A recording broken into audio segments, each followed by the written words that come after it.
Assalamualaikum. Hai semuanya. Kali ini kita akan mempelajari materi tentang objek IPA dan pengamatannya. Sebelumnya saya ucapkan selamat ya. Kalian sekarang sudah menjadi peserta didik kelas 7. Di mana saatnya kalian mempelajari lebih dalam lagi tentang benda-benda yang ada di sekitar kalian. Benda-benda yang ada di sekitar kalian dapat dipelajari melalui mata pelajaran ilmu pengetahuan alam atau IPA. IPA adalah ilmu tentang segala sesuatu yang ada di sekitar kalian. Ilmu alam atau ilmu pengetahuan alam adalah istilah yang digunakan yang merujuk pada rumpun ilmu di mana objeknya adalah benda-benda alam dengan hukum-hukum yang pasti dan umum, berlaku kapanpun dan dimanapun. Para ilmuwan mempelajari hal-hal yang terjadi di sekitar kalian dengan cara melakukan serangkaian penelitian dengan sangat cermat dan hati-hati. Dengan cara seperti itulah, para ilmuwan dapat menjelaskan apa dan mengapa sesuatu yang ada di alam sekitar dapat terjadi, serta memperkirakan sesuatu yang terjadi saat ini maupun saat yang akan datang. Hasil temuan ilmuwan dapat dimanfaatkan untuk kesejahteraan hidup manusia. Hasil temuan dalam bidang teknologi yang ada di alam sekitar, contohnya komputer, televisi, biji jagung hibrida, pupuk, dan lain sebagainya. Pada bab ini, kalian akan mempelajari apa yang diselidiki dalam IPA. Bagaimana melakukan pengamatan, mempelajari pengukuran sebagai bagian dari pengamatan. Langkah awal untuk mempelajari benda-benda di sekitar kita dapat dilakukan melalui pengamatan atau observasi. Penyelidikan IPA merupakan kegiatan pengamatan terhadap temanmu. Hasilnya bisa berupa deskripsi. Misalnya, rambut hitam, kulit coklat, hidung mancung, tinggi badan, mata sipit, dan lain-lain. Dengan hasil pengamatan, berbagai pertanyaan lain akan muncul, misalnya, berapakah massa tubuhnya? Dan berapakah tinggi badannya? Dengan demikian, kalian perlu melakukan penyelidikan lebih lanjut, sehingga akan memperoleh pemahaman yang lebih lengkap tentang temanmu tersebut. Penyelidikan ilmiah IPA melibatkan sejumlah proses yang harus dikuasai, antara lain sebagai berikut. 1. Pengamatan. Menggunakan panca indera, termasuk melakukan pengukuran dengan alat ukur yang sesuai. Pengamatan dilakukan untuk mengumpulkan data dan informasi. 2. Membuat inferensi.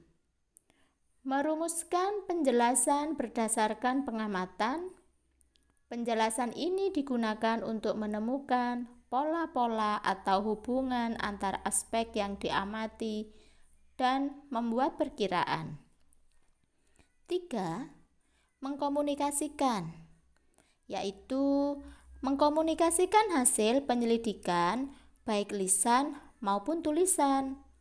Hal yang dikomunikasikan antara lain data yang disajikan dalam bentuk tabel, grafik, bagan, dan gambar yang relevan.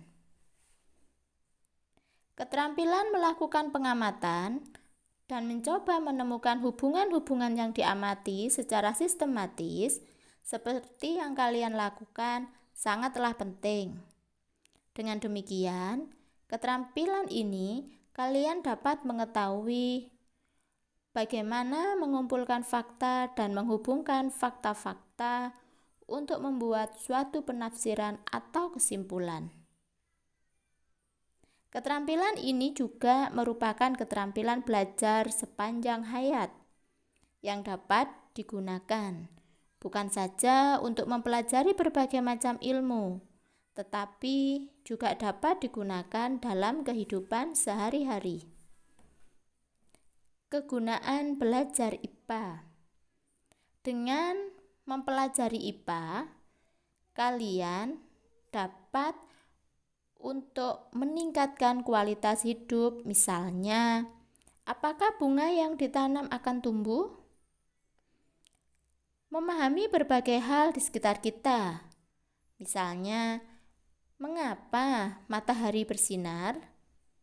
Menyelesaikan masalah, misalnya, bagaimana mendapatkan air bersih dan air keruh? Berpikir logis dan sistematis, misalnya, jika datanya seperti ini, apa sih kesimpulannya? Objek yang dipelajari dalam IPA meliputi seluruh benda di alam dengan segala interaksinya untuk dipelajari pola-pola keteraturannya. Objek tersebut dapat berupa benda yang sangat kecil atau renik, misalnya bakteri, virus, dan partikel-partikel penyusun atom. Juga dapat berupa benda-benda yang berukuran sangat besar, misalnya bumi, matahari, lautan, hingga jagat raya ini. Pada saat ini, penyelidikan tentang alam telah menghasilkan kumpulan pengetahuan yang demikian kompleks. Untuk memudahkan pengetahuan-pengetahuan tersebut, digolongkan menjadi 4, yaitu sebagai berikut. Pertama, adalah fisika. Fisika mempelajari tentang aspek mendasar alam, misalnya energi, gaya, materi, gerak, panas, cahaya, dan berbagai gejala alam fisik lainnya. Kedua, kimia. Kimia meliputi penyelidikan tentang penyusunan dan perubahan zat. Ketiga, biologi. Biologi mempelajari tentang sistem kehidupan, mulai dari ukuran renik sampai dengan lingkungan yang sangat luas. Keempat, ilmu bumi dan antariksa. Mempelajari asal mula bumi, perkembangan, dan keadaan saat ini. Bintang-bintang, planet-planet, dan berbagai benda langit lainnya. Baiklah anak-anak, itulah tadi pembahasan materi kali ini. Semoga dengan adanya video ini kalian mudah memahaminya. Sampai jumpa di video selanjutnya. Assalamualaikum.